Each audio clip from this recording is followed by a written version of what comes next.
Жалал Абад шаарынын Спутник кичи шаарчасында суу түтүктөрү жарылгандан улам суу берүү вактылуу токтотулган. Кечээ аталган аймактагы Куренкеев көчөсүнө саркынды суу түтүктөрүн улоо максатында канализацияны орнотуу иштери жүргүзүлгөн. Бирок 25-июлдан 26-июлга караган түнү суу түтүктөрү жарылып, Жалал Абад суу канал башкармалыгы тарабынан Спутник жана Көгарт кичи шаарчаларына суу берүүнү токтотууга аргасыз болгон. Азыркы тапта жалпы узундугу 436 метр болгон аталган көчөнүн казуу иштери жүргүзүлүп, саркынды суу түтүктөрүнө улоо боюнча жумуштар аткарылгандан соң аталган аймакка суу бериле баштады. Ал аралыкта жергиликтүү тургундар нааразычылыктарын билдирип чыгышкан. Бирок суу түтүк канализациялык иштердин күтүлбөгөн бузулушунун натыйжасында жаралган абалга айрым жашоочулар тургундарды суу канал башкармалыгына айыптоо туура эмес экендигин билдиргендер да бар. Таза суу менен камсыздоо багытында жүрүп жаткан жумуштардын алкагында аталган башкармалык тургундарды түшүнүү менен кабыл алуусун өтүнөт. Эскерте кетсек, быйылкы жылы саркынды суу түтүктөрү тармагында 330 авария болуп калыбына келтирилген.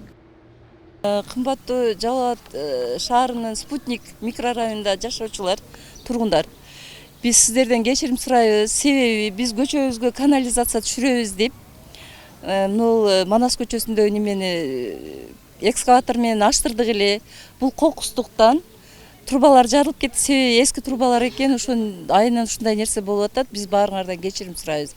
Азыр бир жарым саат, 1 сааттын ичинде ушул немени кайрадан ордуна келтирип суу берилет.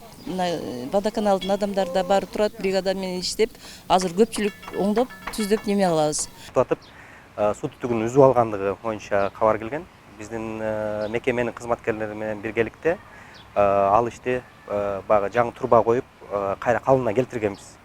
Бирок түнү ошол өз убагында кайра жаппагандыгынын себебинен дагы бир таш түшүп же бир кандай бир себептерден дагы түнкү саат 4 жарылгандыгы боюнча кабар келди. Биз өзүбүздүн кызматкерлерди жөнөтүп, сууну токтотуп, баягы алдын ала чараларды көрдүк.